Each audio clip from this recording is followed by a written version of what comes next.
ಎಕ್ಸೆಲಲ್ಲಿ large data ಸೆಟ್ನ handle ಮಾಡಬೇಕಾದ್ರೆ ಕೆಲವೊಂದು ಸಲ ನಾವು ಮಲ್ಟಿಪಲ್ ಪೇಜಸ್ನ ಡೀಲ್ ಮಾಡಬೇಕಾಗುತ್ತೆ. ಅಂದರೆ ಡೇಟಾ ಒಂದಕ್ಕಿಂತ ಹೆಚ್ಚಾಗಿರೋ ಶೀಟ್ಸಲ್ಲಿ ಫಿಟ್ ಆದಾಗ ಕೆಲವೊಂದು ರಿಪೀಟೆಡ್ ವರ್ಕ್ ಮಾಡಬೇಕಾಗುತ್ತೆ. ಅಂದರೆ ಹೆಡ್ಡಿಂಗ್, ಪ್ರತಿಯೊಂದು ಪೇಜ್ಗೂ ಹೆಡ್ಡಿಂಗ್ ಬೇಕು, ಪೇಜ್ ನಂಬರ್ ಬೇಕು, ಅಥವಾ ಫೈಲ್ ನೇಮ್ ಬೇಕು, ಅದಕ್ಕೆ ರಿಲೇಟೆಡ್ ಡೇಟಾ ಇನ್ಸರ್ಟ್ ಆಗಬೇಕು. ಅಂದರೆ ನಾವು ಮ್ಯಾನ್ಯುಯಲ್ ಆಗಿ ಇನ್ಸರ್ಟ್ ಮಾಡೋದು ತುಂಬ ಕಷ್ಟ. ಸೊ ಆವಾಗ ನಮಗೆ ಎಕ್ಸೆಲಲ್ಲಿ ಒಂದು ಪವರ್ಫುಲ್ ಫೀಚರ್ ಯೂಸ್ ಆಗೋದು ಯಾವುದು ಅಂತ ಅಂದರೆ ಹೆಡ್ಡರ್ಸ್ ಆ್ಯಂಡ್ ಫುಟರ್ಸ್. ನಾನು ಆಗಲೇ ನಿಮಗೆ ಸ್ಟೇಟಸ್ ಬಾರ್ನ ಎಕ್ಸ್ಪ್ಲೈನ್ ಮಾಡಬೇಕಾದ್ರೆ ವರ್ಕ್ ಬುಕ್ ವ್ಯೂಸ್ ಬಗ್ಗೆ ತಿಳಿಸ್ಕೊಟ್ಟಿದ್ದೀನಿ. ಸ್ಟೇಟಸ್ ಬಾರ್ ಕೆಳಗಡೆ ಇರುವಂಥ ಒಂದು ಬಾರ್, ಅದರಲ್ಲಿ ನಮಗೆ ನಾರ್ಮಲ್ ವ್ಯೂ ಬೈ ಡಿಫಾಲ್ಟ್ ಇರುತ್ತೆ. ಅದ್ರ ಪಕ್ಕದಲ್ಲಿ ಪೇಜ್ ಲೇಔಟ್ ಮತ್ತು ಇನ್ನೊಂದು ಪೇಜ್ ಬ್ರೇಕ್ ವ್ಯೂ ಇದೆ. ಸಪೋಸ್ ನಾವು ಪೇಜ್ ಲೇಔಟ್ ವ್ಯೂಗೆ ಸ್ವಿಚ್ ಆದಾಗ ಇಲ್ಲಿ ನೀವು ನೋಡ್ಬೋದು, ನಮಗೆ ಡೇಟಾದಲ್ಲಿ ವರ್ಕ್ ಬುಕ್ಕಲ್ಲಿ ನಮಗೆ ಆ್ಯಡ್ ಹೆಡ್ಡರ್ ಅಂತ ಇಲ್ಲಿ ಒಂದು ಆಪ್ಷನ್ ಕಾಣಿಸ್ತಾ ಇದೆ. ಅದೇ ಥರ ಕೆಳಗಡೆ ಸ್ಕ್ರೋಲ್ ಮಾಡಿದಾಗ ಆ್ಯಡ್ ಫುಟರ್ ಅಂತ ತೋರಿಸುತ್ತೆ. ಆದರೆ ಅದಕ್ಕೂ ಮುಂಚೆ ನಾವು ಇಲ್ಲಿ ನೋಡ್ಬೋದು, ಡೇಟಾ ಏನಾಗಿದೆ, ಹೆಡ್ಡರ್ಸು 2 ಪೇಜಿಗೆ ಸ್ಪ್ಲಿಟ್ ಆಗಿದೆ. ಅಂದರೆ ಒಂದೇ ಶೀಟಲ್ಲಿ ಇರಬೇಕಾಗಿರುವಂಥ ಡೇಟಾ 2 ಪೇಜ್ಗೆ ಸ್ಪ್ಲಿಟ್ ಆಗಿದೆ. ಅದನ್ನು ಒಂದೇ ಪೇಜ್ಗೆ ತರಬೇಕು ಅಂತ ಅಂದಾಗ ಇಲ್ಲಿ ಪಕ್ಕದಲ್ಲಿರುವಂಥ ಪೇಜ್ ಬ್ರೇಕ್ ವ್ಯೂ ಏನಿದೆ ಆ ಫೀಚರ್ನ ಕ್ಲಿಕ್ ಮಾಡಿದಾಗ ನೀವು ಇಲ್ಲಿ ನೋಡ್ಬೋದು, ಒಂದು ಬ್ಲೂ ಲೈನ್ ಕಾಣಿಸ್ತಿದೆ. ಅದ್ರ ಮೇಲೆ ಮೌಸ್ ಪಾಯಿಂಟರ್ನ ಪ್ಲೇಸ್ ಮಾಡಿದಾಗ ಅದರ ಹ್ಯಾಂಡಲ್ ಚೇಂಜ್ ಆಗುತ್ತೆ, ಡಬಲ್ ಸೈಡೆಡ್ ಆ್ಯರೋ ಆಗಿ. ಆವಾಗ ಕ್ಲಿಕ್ ಮಾಡಿಬಿಟ್ಟು ರೈಟ್ ಸೈಡಿಗೆ ಡ್ರ್ಯಾಗ್ ಮಾಡಬೇಕು. ರೈಟ್ ಸೈಡಿಗೆ ಡ್ರ್ಯಾಗ್ ಮಾಡಿದ ತಕ್ಷಣ ಅದು ಒಂದೇ ಶೀಟಲ್ಲಿ ಫಿಟ್ ಆಗುತ್ತೆ. ಅದನ್ನು ನಾವು ಇಲ್ಲಿ ನೋಡ್ಬೋದು. ಮತ್ತೆ ವಾಪಸ್ ಪೇಜ್ ಲೇಔಟ್ ವ್ಯೂಗೆ ಬಂದಾಗ ಅದನ್ನು ನಾವು ನೋಡ್ಬೋದು, ಒಂದೇ ಶೀಟಲ್ಲಿ ಡೇಟಾ ಏನಿದೆ ಅದು ಫಿಟ್ ಆಗಿದೆ. ನೀವು ಇಲ್ಲಿ ನೋಟಿಸ್ ಮಾಡ್ಬೋದು, ಪ್ರತಿಯೊಂದು ಹೆಡ್ಡರನ್ನು ಕೂಡ ಒಂದೇ ಶೀಟಲ್ಲಿ ಫಿಟ್ ಆಗಿದೆ. ಇವಾಗ ಹೆಡ್ಡರ್ ಮತ್ತು ಫುಟರ್ ಬಗ್ಗೆ ತಿಳ್ಕೊಳ್ಳುವಂಥ ಟೈಮ್. ಹೆಡ್ಡರ್ ಅಂತ ಅಂದರೆ ಪ್ರತಿಯೊಂದು ಶೀಟ್ಗೂ ಇಲ್ಲಿ ಸುಮಾರು ನೀವು ನೋಡ್ಬೋದು, ಪ್ರಿಂಟ್ ಪ್ರಿವ್ಯೂ ಅನ್ನೋ ಬಟನ್ನ ನಾನು ಇಲ್ಲಿ ಕ್ಲಿಕ್ ಮಾಡಿದಾಗ ಇಲ್ಲಿ ಸುಮಾರು 13 ಶೀಟ್ ಇದೆ. ಇಲ್ಲಿ ಕೆಳಗಡೆ ತೋರಿಸ್ತಾ ಇದೆ. ಬೈ ಡಿಫಾಲ್ಟ್ ಮೊದಲನೇ ಶೀಟಲ್ಲಿ ಇದ್ದೀವಿ ನಾವು. ಟೋಟಲ್ 13 ಶೀಟ್ ಇದೆ. 13 ಶೀಟ್ಗೂ ಕೆಳಗಡೆ ನಾವು ಸ್ಕ್ರೋಲ್ ಮಾಡಿದಾಗ 13 ಸಲ ಹೆಡ್ಡಿಂಗ್ನ ಟೈಪ್ ಮಾಡೋಕ್ಕಾಗಲ್ಲ. 13 ಮ್ಯಾನ್ಯುಯಲ್ ಆಗಿ ಪೇಜ್ ನಂಬರ್ಸ್ನ ಟೈಪ್ ಮಾಡೋಕ್ಕಾಗಲ್ಲ. ಕೆಲವೊಂದು ಸಲ ಪೇಜ್ ನಂಬರ್ಸ್ ವ್ಯತ್ಯಾಸ ಆಗುವಂಥ ಚಾನ್ಸಸ್ ಇದೆ. ಆವಾಗ ನಾವು ಈ ಹೆಡ್ಡರ್ ಮತ್ತು ಫುಟರ್ನ ಉಪಯೋಗಿಸ್ಕೊಂಡು ನಮಗೆ ಬೇಕಾಗಿರೋ ಡೇಟಾನ ಇನ್ಸರ್ಟ್ ಮಾಡ್ಬೋದು. ಸಪೋಸ್ ನಾನು ಇಲ್ಲಿ ಆ್ಯಡ್ ಹೆಡ್ಡರ್ ಅನ್ನೋ ಕಡೆ ಕ್ಲಿಕ್ ಮಾಡಿದ ತಕ್ಷಣ ನೀವು ನೋಡ್ಬೋದು, ಇಲ್ಲಿ ಒಂದು ಕಾಂಟೆಕ್ಸ್ಚುಯಲ್ ಟ್ಯಾಬ್ ಅಪಿಯರ್ ಆಗುತ್ತೆ. ಕಾಂಟೆಕ್ಸ್ಚುಯಲ್ ಟ್ಯಾಬ್ ಅಂತ ಅಂದರೆ ಎಕ್ಸೆಲಲ್ಲಿ ಕೆಲವೊಂದು ಫೀಚರ್ಸ್ ಅಥವಾ ಆಬ್ಜೆಕ್ಟ್ನ ಯೂಸ್ ಮಾಡಬೇಕಾದ್ರೆ ಆ ಆಬ್ಜೆಕ್ಟ್ ಹೈಲೈಟ್ ಆದಾಗ ಅಥವಾ ಅದನ್ನು ಸೆಲೆಕ್ಟ್ ಮಾಡಿದಾಗ ಆಟೋಮ್ಯಾಟಿಕ್ಕಾಗಿ ಒಂದು ಟ್ಯಾಬ್ ಇಲ್ಲಿ ಆಟೋಮ್ಯಾಟಿಕ್ಕಾಗಿ ಡಿಸ್ಪ್ಲೇ ಆಗುತ್ತೆ. ಅದಕ್ಕೆ ರಿಲೇಟೆಡ್ ಆಗಿರೋ ಅಂಥ ಕಮ್ಯಾಂಡ್ಸ್ ಎಲ್ಲ ಅಲ್ಲಿ ಆ ರಿಬ್ಬನಲ್ಲಿ, ಪರ್ಟಿಕ್ಯುಲರ್ ರಿಬ್ಬನಲ್ಲಿ ಪ್ಲೇಸ್ ಆಗಿರುತ್ತೆ. ಸಪೋಸ್ ನಾನು ಆ ಹೆಡ್ಡರಿಂದ ಆಚೆ ಬೇರೆ ಕಡೆ ಕ್ಲಿಕ್ ಮಾಡಿದಾಗ ಅದು ಟ್ಯಾಬ್ ಏನಿದೆ ಹೆಡ್ಡರ್ ಆ್ಯಂಡ್ ಫುಟರ್ ಅದು ಡಿಸಪಿಯರ್ ಆಗುತ್ತೆ. ಆ್ಯಡ್ ಹೆಡ್ಡರ್ನ ಕ್ಲಿಕ್ ಮಾಡಿದಾಗ ಮತ್ತೆ ನಮ್ಗೆ ಅದು ವಾಪಸ್ ಬರುತ್ತೆ. ಸೊ ಅದರಲ್ಲಿ ನಾನು ಸಪೋಸ್ ನನಗೆ ಈ ಶೀಟ್ ನೇಮ್ ಅಂದರೆ ಕೆಳಗಡೆ ನೀವು ನೋಡ್ಬೋದು, ಈ ಶೀಟ್ ಹೆಸರು ಮೇ 2026 ಅಂತ ಮಾಡಿದ್ದೀನಿ. ಆ ಹೆಸರು ನನಗೆ ಇಲ್ಲಿ ಬರಬೇಕು ಪ್ರತಿಯೊಂದು ಪೇಜಲ್ಲೂ. ಅಂದರೆ ಮ್ಯಾನ್ಯುಯಲ್ ಆಗಿ ಟೈಪ್ ಮಾಡೋ ಬದಲು 13 ಶೀಟಲ್ಲೂ ಕೂಡ ನಾನು ಜಸ್ಟ್ ಈ ಶೀಟ್ ನೇಮ್ನ ಸೆಲೆಕ್ಟ್ ಮಾಡಿಕೊಂಡ್ರೆ ಇಲ್ಲಿ ಆಂಪರ್ಸೆಂಟ್ ಮತ್ತು ಸ್ಕ್ವೇರ್ ಬ್ರ್ಯಾಕೆಟ್ಸಲ್ಲಿ ಟ್ಯಾಬ್ ಅಂತ ಬರುತ್ತೆ. ಅಂದರೆ ಇಲ್ಲಿ ಈ ಟ್ಯಾಬ್ ಏನಿದೆ ಮೇ 2026 ಅನ್ನೋ ಟ್ಯಾಬ್, ಅದ್ರ ಟೈಟಲ್ ಅಥವಾ ಅದ್ರ ಹೆಸರು ನೇಮ್ ನಮಗೆ ಇಲ್ಲಿ ಅಪಿಯರ್ ಆಗುತ್ತೆ. ನಾನು ಈ ಕಡೆ ಮತ್ತೆ ರೈಟ್ ಸೈಡ್ ಕ್ಲಿಕ್ ಮಾಡ್ತೀನಿ. ನೀವು ಇಲ್ಲಿ ನೋಡ್ಬೋದು ಮೇ 2026. ನಾನು ಇವಾಗ ಕರೆಂಟ್ ಆ್ಯಕ್ಟಿವ್ ಶೀಟ್ ಯಾವುದಿದೆ ಅದು ಮೇ 2026 ಆಗಿರೋದ್ರಿಂದ ನಮಗೆ ಹೆಡರಲ್ಲಿ ಮೇ 2026 ಅಂತ ತೋರಿಸ್ತಾ ಇದೆ. ಸಪೋಸ್ ನನಗೆ ಇಲ್ಲಿ ಫೈಲ್ ನೇಮ್ ಬೇಕು, ಈ ಪರ್ಟಿಕ್ಯುಲರ್ ಶೀಟ್ ವರ್ಕ್ ಬುಕ್ ಏನಿದೆ ಅದ್ರ ಫೈಲ್ ನೇಮ್ ಬೇಕು ಅಂತ ಅಂದಾಗ ಎಲ್ಲಿ ಬೇಕಾದರೂ ಅದನ್ನು ಕ್ಲಿಕ್ ಮಾಡಿ ನಾವು ಇನ್ಸರ್ಟ್ ಮಾಡ್ಬೋದು. ಫೈಲ್ ನೇಮ್ ಅಂತ ಸೆಲೆಕ್ಟ್ ಮಾಡ್ಕೋತೀನಿ. ಇಲ್ಲಿ ನಮಗೆ ಆಂಪರ್ಸೆಂಟ್ ಸ್ಕ್ವೇರ್ ಬ್ರ್ಯಾಕೆಟ್ಸಲ್ಲಿ ಫೈಲ್ ಅಂತ ಬರುತ್ತೆ. ಅದರಿಂದ ಹೊರಗಡೆ ನಾನು ಕ್ಲಿಕ್ ಮಾಡಿದಾಗ ನಾನು ಇಲ್ಲಿ ಫೈಲ್ ನೇಮ್ ಏನಿದೆ ಫುಡ್ ಡೆಲಿವರಿ ಅಂತ, ಅದು ನಮಗೆ ಇಲ್ಲಿ ಫೈಲ್ ನೇಮ್ ಡಿಸ್ಪ್ಲೇ ಆಗುತ್ತೆ. ಸೊ ನಾವು ಇಲ್ಲಿ ನೋಡ್ಬೋದು ಪ್ರತಿಯೊಂದು ಶೀಟಲ್ಲೂ ನಾನು ಇನ್ಸರ್ಟ್ ಮಾಡೋ ಅವಶ್ಯಕತೆ ಇಲ್ಲ. 2ನೇ ಶೀಟಿಗೆ ಬಂದರೆ ಅಲ್ಲೂ ನೀವು ನೋಡ್ಬೋದು ಹೆಡ್ಡಿಂಗು.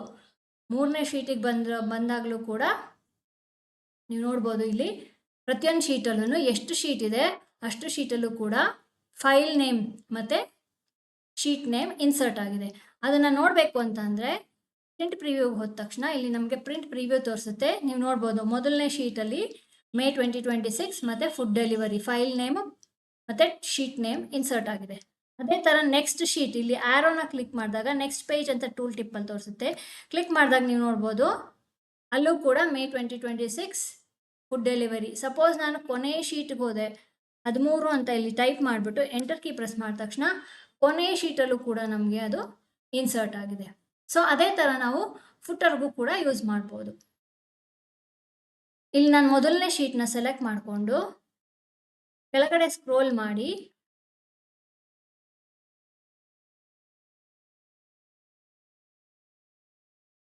ಏನಿದೆ ಆ್ಯಡ್ ಫುಟರ್ ಅಂತ ಅಲ್ಲಿ ಕ್ಲಿಕ್ ಮಾಡ್ತೀನಿ. ಮತ್ತೆ ಆ ಕಾಂಟೆಕ್ಸ್ಚುಯಲ್ ಟ್ಯಾಬ್ ನಮ್ಗೆ ಅಪಿಯರ್ ಆಗುತ್ತೆ, ಹೆಡರ್ ಆ್ಯಂಡ್ ಫುಟರ್ ಅಂತ. ಅದನ್ನು ಸೆಲೆಕ್ಟ್ ಮಾಡಿಕೊಂಡು ಕೆಳಗಡೆ ನನಗೆ ಪೇಜ್ ನಂಬರ್ ಬೇಕು. ಸೊ ಇಲ್ಲಿ ಪೇಜ್ ನಂಬರ್ ಅನ್ನೋ ಏನು ಕಮ್ಯಾಂಡ್ ಇದೆ ಅದನ್ನು ಕ್ಲಿಕ್ ಮಾಡ್ತೀನಿ. ನೀವು ಇಲ್ಲಿ ನೋಡ್ಬೋದು ಆ್ಯಂಪರ್ಸೆಂಟ್ ಪೇಜ್ ಅಂತ ಇಲ್ಲಿ ನಮಗೆ ತೋರಿಸ್ತಾ ಇದೆ. ಸೊ ಟೋಟಲ್ ಆಗಿ ಎಷ್ಟು ಪೇಜ್ ಇದೆ ಅಂತ ಬೇಕು ಅಂತ ಅಂದಾಗ ಸ್ಪೇಸ್ ಬಿಟ್ಬಿಟ್ಟು ಜಸ್ಟ್ ಒಂದು ಫಾರ್ವರ್ಡ್ ಸ್ಲ್ಯಾಶ್ನ ಟೈಪ್ ಮಾಡಿ ನೆಕ್ಸ್ಟು ಸ್ಪೇಸ್ ಬಿಟ್ಬಿಟ್ಟು number of pages, total number of pages ಎಷ್ಟಿದೆ ಅಂತ ನಾವಿಲ್ಲಿ ಏನು ಬೇಕಾದರೂ ಟೈಪ್ ಮಾಡ್ಬೋದು. ಸ್ಲ್ಯಾಶೇ ಟೈಪ್ ಮಾಡಬೇಕಂತ ಏನಿಲ್ಲ. ಸಪೋಸ್ ನಾನು ಟೆಕ್ಸ್ಟ್ ಕೂಡ ಟೈಪ್ ಮಾಡ್ಬೋದು ಆಫ್ ಅಂತ, ಅಂದರೆ ಟೋಟಲ್ ಪೇಜಸ್ ಎಷ್ಟಿದೆ ಅದರಲ್ಲಿ ಎಷ್ಟನೇ ಪೇಜ್ ಇದು ಅಂತ ನಮಗೆ ಸ್ಪೆಸಿಫೈ ಆಗುತ್ತೆ. ಸೊ ನಾನಿಲ್ಲಿ ಅದರಿಂದ ಹೊರಗಡೆ ಕ್ಲಿಕ್ ಮಾಡಿದ ತಕ್ಷಣ ನೀವು ನೋಡ್ಬೋದು 1 of 13 ಈ ಪರ್ಟಿಕ್ಯುಲರ್ ವರ್ಕ್ಶೀಟಲ್ಲಿ 13 ಶೀಟ್ ಇದೆ, 13 ಪೇಜಸ್ ಇದೆ. ಅದರಲ್ಲಿ ಮೊದಲನೇ ಪೇಜಲ್ಲಿ ನಾವಿದ್ದೀವಿ ಅಂತ ಇದು ಇಂಡಿಕೇಟ್ ಮಾಡುತ್ತೆ. ಅದೇ ಥರ ಸಪೋಸ್ ನನಗೆ ರೈಟ್ ಸೈಡಲ್ಲಿ ಬೇರೆ ಇನ್ನೇನಾದರೂ ಕರೆಂಟ್ ಡೇಟ್ ಬೇಕು, ಆಮೇಲೆ ಎಂಟರ್ ಕೀ ಪ್ರೆಸ್ ಮಾಡಿ ಅದರಲ್ಲೇ ಕರೆಂಟ್ ಟೈಮ್, ಅಂದರೆ ಇವಾಗ ನಾನು ವರ್ಕ್ ಮಾಡ್ತಾ ಇರೋವಂಥ ಸಿಸ್ಟಮಲ್ಲಿ ಯಾವ ಡೇಟು ಯಾವ ಟೈಮ್ ಇದೆ ಅದು ಇಲ್ಲಿ ಡಿಸ್ಪ್ಲೇ ಆಗುತ್ತೆ. ಅದರಿಂದ ಹೊರಗಡೆ ಕ್ಲಿಕ್ ಮಾಡಿದ ತಕ್ಷಣ ನೀವು ನೋಡ್ಬೋದು ನಾನು ರೆಕಾರ್ಡ್ ಮಾಡ್ತಾ ಇರೋವಂಥ ಡೇಟು 29/7/2026 11:53 AM ಅದು ಡಿಸ್ಪ್ಲೇ ಆಗುತ್ತೆ. ನೆಕ್ಸ್ಟು ಇಲ್ಲಿ ಫೈಲ್ ಪಾತ್, ಈ ಪರ್ಟಿಕ್ಯುಲರ್ ಫುಡ್ ಡೆಲಿವರಿ ಅನ್ನೋ ಫೈಲು ಯಾವ ಪಾತಲ್ಲಿದೆ, ಅಂದರೆ ಈ ಪರ್ಟಿಕ್ಯುಲರ್ ಲ್ಯಾಪ್ಟಾಪಲ್ಲಿ ನಾನು ಏನು ರೆಕಾರ್ಡ್ ಮಾಡ್ತಿದ್ದೀನಿ ಯಾವ ಡ್ರೈವಲ್ಲಿದೆ ಯಾವ ಫೋಲ್ಡರಲ್ಲಿದೆ ಅಂತ ಬೇಕು ಅಂತ ಅಂದಾಗ ಫೈಲ್ ಪಾತ್ ಕ್ಲಿಕ್ ಮಾಡ್ತೀನಿ. ಇಲ್ಲಿ ನೀವು ನೋಡ್ಬೋದು &path &ಫೈಲ್ ಅಂತ ತೋರಿಸುತ್ತೆ. ಅದರಿಂದ ಹೊರಗಡೆ ಕ್ಲಿಕ್ ಮಾಡಿದಾಗ ನೀವು ನೋಡ್ಬೋದು ನಾನು ಈ ಡ್ರೈವ್ ಯೂಟ್ಯೂಬ್ ಅನ್ನೋ ಒಂದು ಫೋಲ್ಡರಲ್ಲಿ, ಎಕ್ಸೆಲ್ ಬಿಗಿನರ್ಸ್ ಅನ್ನೋ ಫೋಲ್ಡರಲ್ಲಿ ಫುಡ್ ಡೆಲಿವರಿ ಅಂತ ಏನಿದೆ ಫೈಲ್ ನೇಮ್ ಅದು ಮತ್ತೆ ರಿಪೀಟ್ ಆಗ್ತಿದೆ. ನಂಗೆ ಅದು ಬೇಡ ಅಂದಾಗ ನಾವು ಇದನ್ನು ಕಸ್ಟಮೈಸ್ ಮಾಡ್ಕೋಬೋದು. &ಫೈಲ್ ಅಂತ ಏನಿದೆ ಅದನ್ನು ರಿಮೂವ್ ಮಾಡಿ ಹೊರಗಡೆ ಕ್ಲಿಕ್ ಮಾಡಿದಾಗ ನನಗೆ ಪಾತ್ ಮಾತ್ರ ಇಲ್ಲಿ ತೋರಿಸುತ್ತೆ.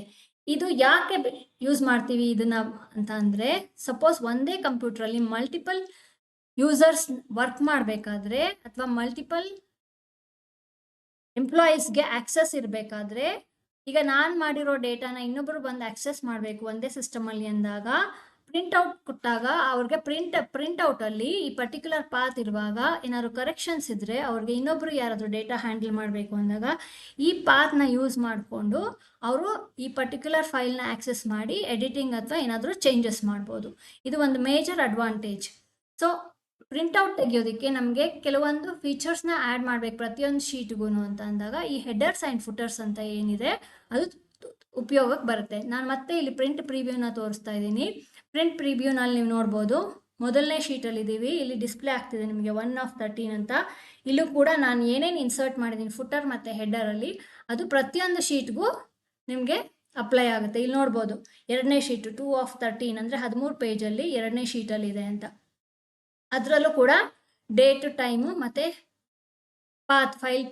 ಫೈಲ್ ನೇಮ್ ಮತ್ತು ಶೀಟ್ ನೇಮ್ ಎಲ್ಲ ಇನ್ಸರ್ಟ್ ಆಗಿದೆ. ಇದು ಅವಶ್ಯಕತೆ ಇದ್ದಾಗ ಮಾತ್ರ ನೀವು ಇನ್ಸರ್ಟ್ ಮಾಡ್ಕೊಳ್ಳೋದು ವಾಸಿ.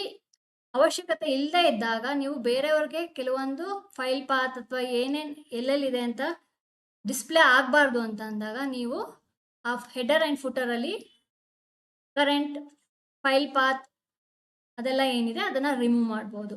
ಕರೆಂಟ್ ಡೇಟ್ ಟೈಮ್ ಯಾಕೆ ಬೇಕಾಗುತ್ತೆ ಅಂತ ಅಂದರೆ, ನೀವು ಆ ಪರ್ಟಿಕ್ಯುಲರ್ ಟೈಮಲ್ಲಿ ಪ್ರಿಂಟ್ ತೆಗೆದಿದ್ದೀರಾ, ಅದಾದಮೇಲೆ ಏನೇ ಚೇಂಜಸ್ ಆಗಿದ್ರೂ ನಿಮಗೆ ಗೊತ್ತಿರಲ್ಲ. ಸೊ ಆ ಪರ್ಟಿಕ್ಯುಲರ್ ಟೈಮ್ ಡೇಟ್ ಆ್ಯಂಡ್ ಟೈಮ್ವರೆಗೆ ನೀವು ಏನು ಅಪ್ಡೇಟ್ಸ್ ಮಾಡ್ತೀರಾ ಅಷ್ಟು ಮಾತ್ರ ಪ್ರಿಂಟ್ಔಟಲ್ಲಿ ನಿಮಗೆ ತೋರಿಸುತ್ತೆ. ಸೊ ನಿಮ್ಗೆ ಅದು ಇಂಡಿಕೇಟ್ ಮಾಡುತ್ತೆ. ಅದಾದಮೇಲೆ ಏನಾದ್ರು ಚೇಂಜಸ್ ಆಗಿದೆ, ಯಾವಾಗ ಚೇಂಜಸ್ ಆಗಿದೆ ಅಂತ ಒಂದು ಇನ್ಫಾರ್ಮೇಷನ್ ನಿಮಗೆ ಸಿಗುತ್ತೆ.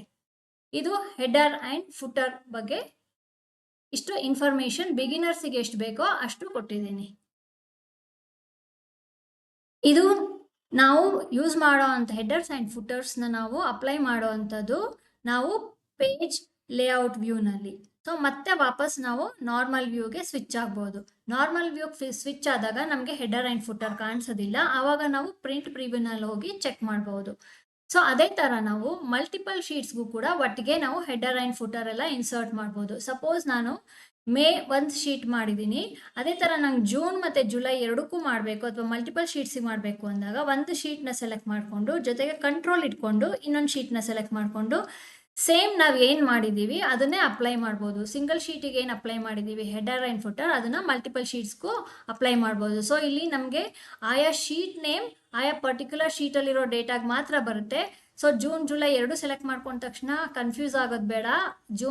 ಜೂನಿಗೆ ಸಪ್ರೇಟಾಗಿ ಅಪ್ಲೈ ಆಗುತ್ತೆ, ಜುಲೈಗೆ ಸಪ್ರೇಟಾಗಿ ಅಪ್ಲೈ ಆಗುತ್ತೆ. ಸೊ ನಾವು ಆ ಹೆಡರ್ ಆ್ಯಂಡ್ ಫುಟರ್ನ ನಾವು ಇಲ್ಲಿ ವ್ಯೂ ಕೂಡ ಹೋಗಿ ನೋಡ್ಬೋದು.